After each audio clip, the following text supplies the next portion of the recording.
So now that we understand the different ways we can deliver services to mobile devices, it's important for us to understand what exactly are these mobile devices that we are going to be targeting. It's not as simple as you might think, so it's helpful to review what exactly we gain and we lose from targeting these devices. For example, some of the advantages we gain with mobile devices is that we have access to sensors that wouldn't exist in non-mobile devices. It's not common you find laptops or desktops that have any kind of GPS capability in them, or likewise that they have any kind of motion sensors. It's not often that someone takes one of these devices and puts it in their pocket or their purse and walks around with it. That's part of what makes it a non-mobile device. However, by virtue of being a mobile device, it means that there's no cables connecting to it. So what are we going to do about power? Well, we get our power from a battery. And clearly a battery is not going to give you as much power for as long as a direct connection to a power source. So we need to understand that even though we gain access to different technologies and capabilities when we create these applications for these devices, we need to make sure that we don't burden that which we do not have too much of. So for power, that battery, your application, make sure it does not take too much power. Otherwise, there's a good chance that users will uninstall your application. That'll be the last of it. I doubt they'll reinstall it or give it another chance. But it's important that we understand these advantages and disadvantages, because if we look at this graph, we will notice that it is expected this year, 2014, the number of consumer devices connected to the internet, the majority will be mobile devices versus non-mobile devices. That's why we have to target mobile over non-mobile. So let's break down mobile devices further into two different categories. Let's look at smartphones and feature phones. What's the difference between the two?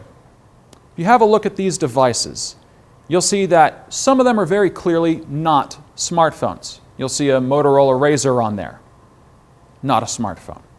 Some very clearly are. You see an iPhone on there. Easily, that's a smartphone. But there's also a Nokia on there. Is that a smartphone or is it not? Some people would say yes, some people would say no. Let's have a look at what has changed and what has caused this to be ambiguous as to whether it is or is not a smartphone. The first thing we want to look at in terms of what has changed over time is the hardware. Hardware changes have been phenomenal.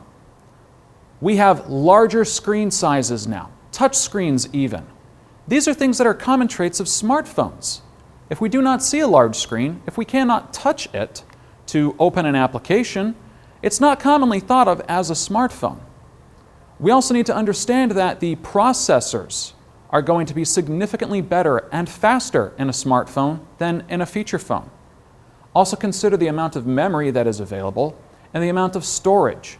In fact, storage is such an important difference between smartphones and feature phones that they become selling points for smartphones. Did you want to buy the 16 gigabyte version, the 32 gigabyte version, and so on? You will never find a feature phone being sold with a different storage capacity option. It's very much a smartphone trait.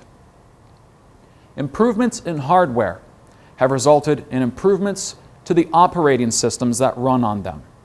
Now here you see a list of different smartphone and feature phone operating systems. And the smartphone operating systems, just about everybody would look at them and say, yes, that is indeed a smartphone operating system. Android, iOS, BlackBerry, we even have Windows Phone. These are all smartphone operating systems. However, some of the other ones will see Symbian on there. Well, is it or isn't it? It's up for debate. But certainly older devices running Symbian on older hardware are much more likely to be considered feature phones now, even though back when they were brand new to the market, they may have been the best phone available for purchase.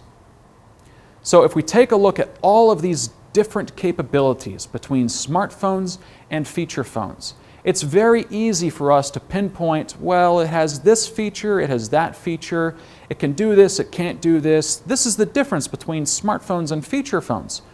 But usually what it comes down to is something the user can't define, something they can't put into words. They just hold it in their hands and they know this is a smartphone.